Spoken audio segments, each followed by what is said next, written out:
तो ये अपने पास क्वेश्चन है ना।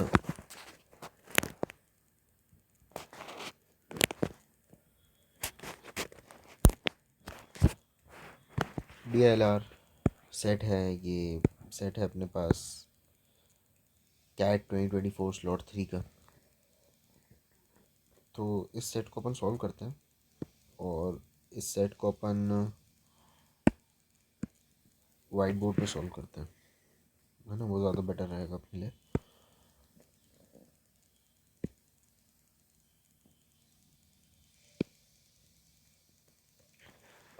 है ना, तो ये कुछ अपने पास सेट है ऐसा। थोड़ी सी जगह बना लेते हैं ताकि आसानी जाए।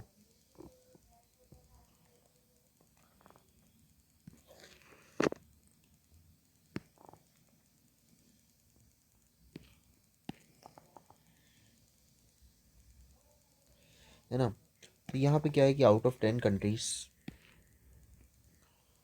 कंट्री 1 थ्रू कंट्री 9 का जो GDP है वो सबसे ज़्यादा है ना। कंट्री 9 का GDP सबसे ज़्यादा है। यहाँ तो डेटा अपन को 8 कंट्रियों का ही दिया है।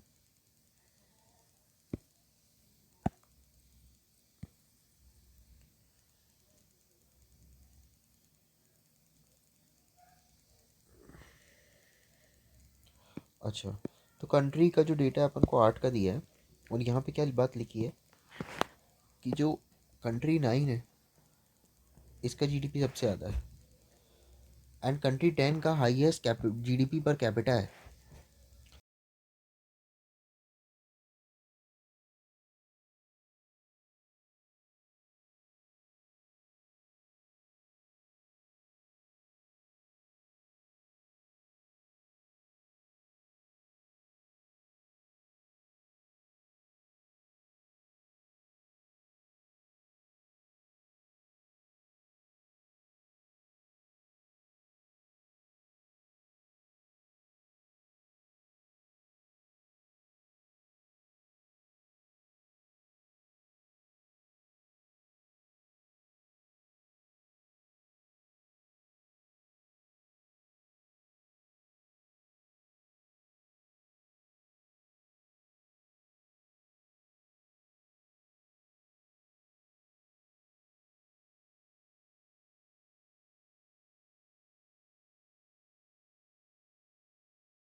तो देखो यहाँ पे क्या है कि यार, सबसे पहले तो अपन देखें अगर, तो जो अपन जीडीपी और जिससे अपन पॉपुलेशन का फॉर्मूला निकालेंगे, उसमें क्या है कि GDP bye GDP per capita जो है, उसमें अपन जो वैल्यूज़ हैं वो, उसमें आप पॉइंट हटा दो, है ना।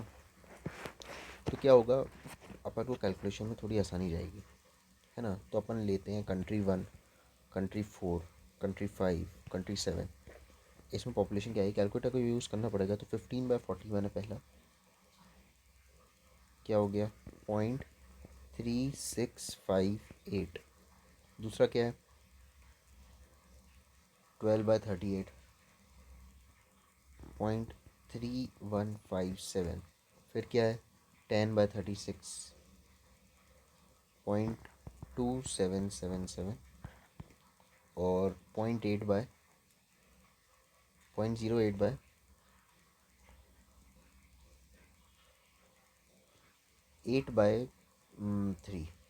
था 8/30।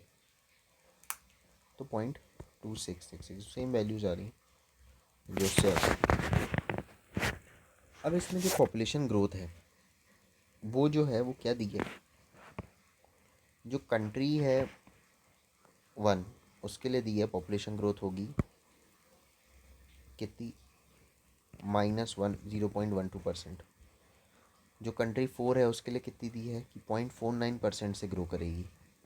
जो कंट्री 5 है वो क्या दी है, 0.31% से ग्रो करेगी। और जो कंट्री 7 है उसकी है माइनस से ग्रो करेगी, 0.11।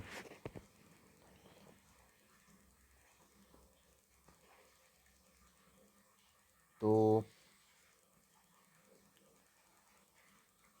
अगर अपन इन सब के पॉइंट हटा दें, ठीक है, और अब एनालाइज करें इसको, तो कैलकुलेट करके अपन बता देते हैं कि इनके 3 इयर्स के डेटा कितने होंगे, है ना। तो जब अपन ये एनालाइज करेंगे तो एक बात अपन को समझनी होगी कि यार, इसकी 3658 में ये ग्रोथ आ रही है।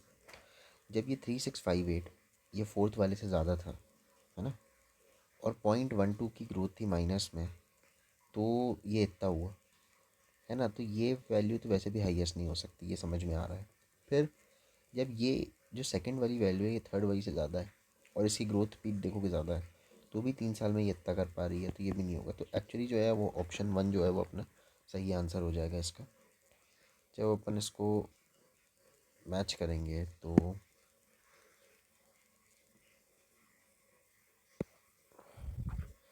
1 आंसर जो है वो अपना सही आ जाएगा। For how many countries among country 1 through 8 will the GDP per capita in 2027 will be lower than that in 2024। तो किन कंट्रीज के लिए अमंग कंट्री 1 through 8 जो जीडीपी पर कैपिटा है 2027 में वो कम होगा देन 2024। मतलब 2027 में जो जीडीपी डेटा था, जीडीपी पर कैपिटा है क्या, 2024 में जो जीडीपी पर कैपिटा था वो लोअर होगा। किन कंट्रीज के लिए जीडीपी पर कैपिटा था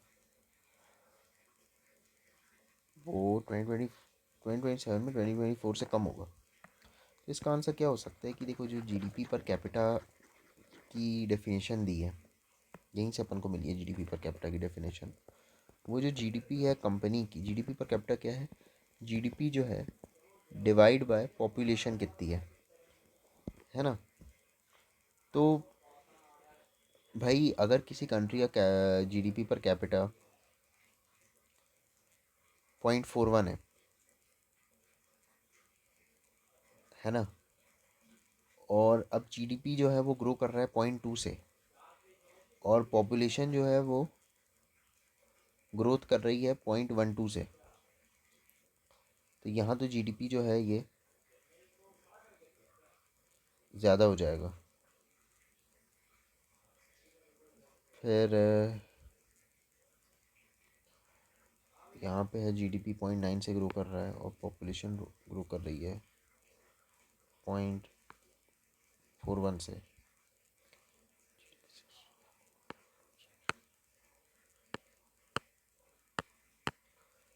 तो ये अपन कैसे नापेंगे ये देख लेते हैं। ठीक है, तो यहाँ पे अगर आप एनालाइज करेंगे अपन जो जीडीपी पर कैपिटा है इसको, अगर अपन वैसे पहले वाला है 41/100 है, इसको मान लो आप जीडीपी और इसको मान लो पॉपुलेशन। तो भाई जीडीपी की ग्रोथ है वो 0.2 है और पॉपुलेशन की ग्रोथ है सिर्फ 0.12 से वो हो रही है।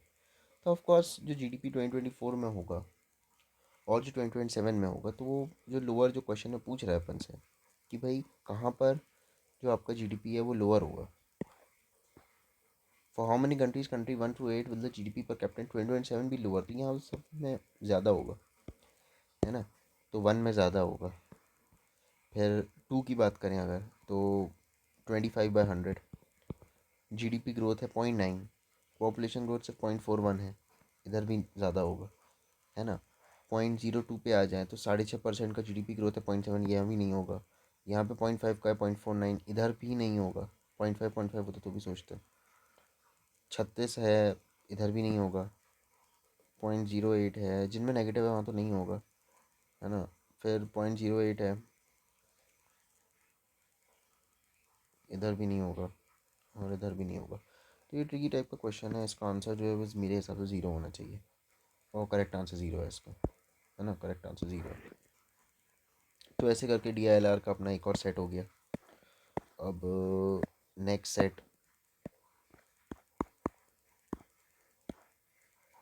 सेट अपन, एक ऑप्शन है कि इसी में कर लें और एक ऑप्शन है कि नेक्स्ट वीडियो में कर लें। तो नेक्स्ट सेट भी अपन इसी में कर लेते हैं, है ना। तो अपन यही वाला सेट चुनते हैं। The figure below shows a network with 3 parallel roads represented by horizontal line RA, RB, RC, or another 3 parallel roads are represented by V1, V2, V3. Figure also shows the distance between two adjacent intersections. ठीक है, 6 ATM है, अब placed at 6 of the 9 road intersections. अच्छा, 9 road intersection है, उनमें से 6 में ATM रखना है।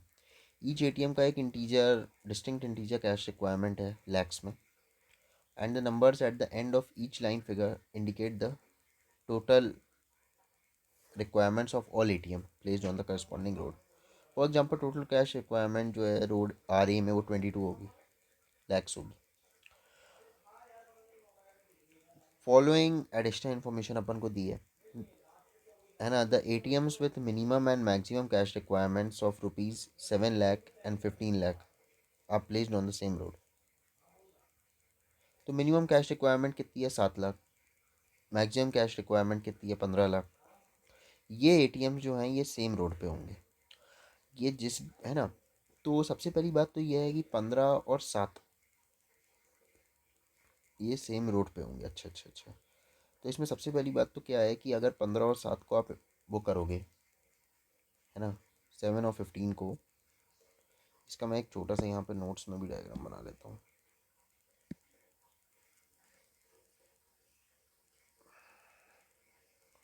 15 और 7 जो होता है वो होता है 22, है ना। 15 और 7 कितना होता है? 22 होता है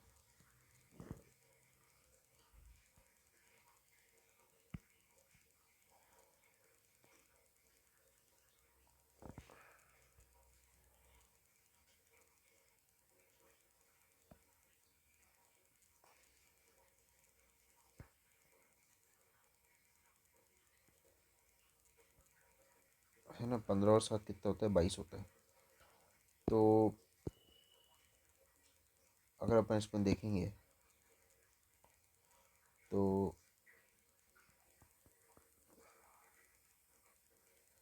ये लाइन अगर बना लें और ये हो गया, है ना, इंटरसेक्शन ऑफ रोड। तो 22, 20, 20, 15, 21 और 26। अब इसमें अपन लोग क्या कह रहा है कि भाई जो मिनिमम कैश रिक्वायरमेंट 7 लाख है, मैक्सिमम कितनी है? 15 लाख है, ये एक ही रोड पे है। तो 15, 7, 22 है। अब या तो ये है कि जो अपन को ऊपर लाइन दी थी कि 6 ATM are placed at 6 of the 9 road intersections, तो या तो ऐसा है कि भाई इस पे 2 ही ATM है, एक पॉसिबिलिटी तो ये है ना, या तो यहाँ पे होंगे और या फिर ये वाई रोड पे होंगे। तो इसमें क्या होगा, 15 और 6 22, लेकिन फिर मिनिमम रिक्वायरमेंट 7 की है। तो इससे एक ही चीज़ प्रूव होती है कि ये जो फर्स्ट रोड है इसमें 15 और 7 होंगे। अब कहाँ होंगे, वो कहीं भी हो सकते हैं, ठीक है।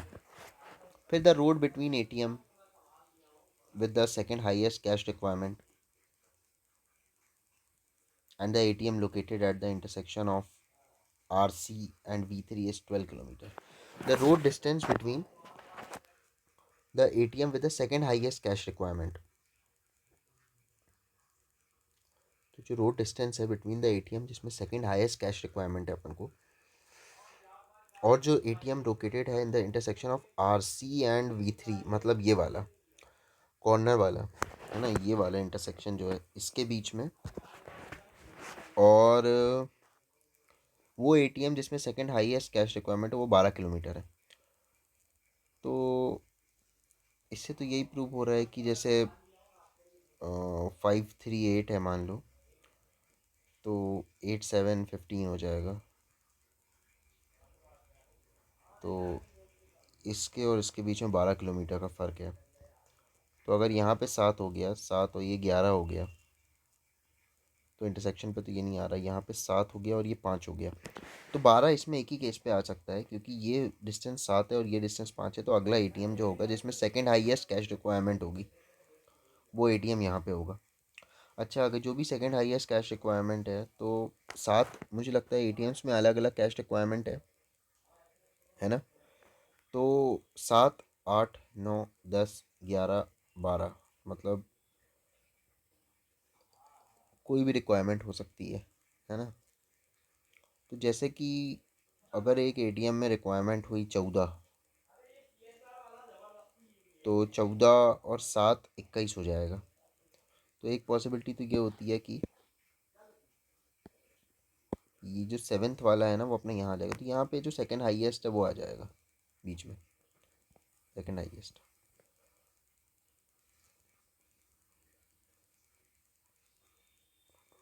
है ना। तो अब इसको अगर अपन एनालाइज करें तो which of the following statements is correct.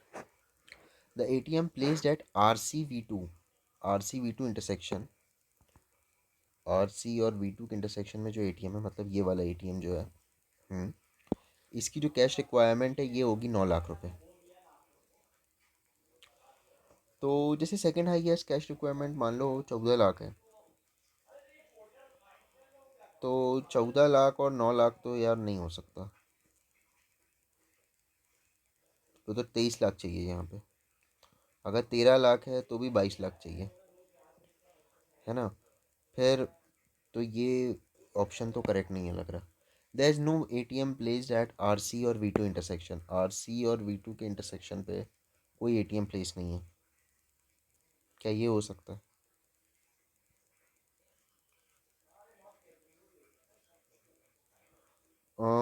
ये भी हो सकता है, हाँ कोई एटीएम प्लेस नहीं है, तो बी ऑप्शन सही है।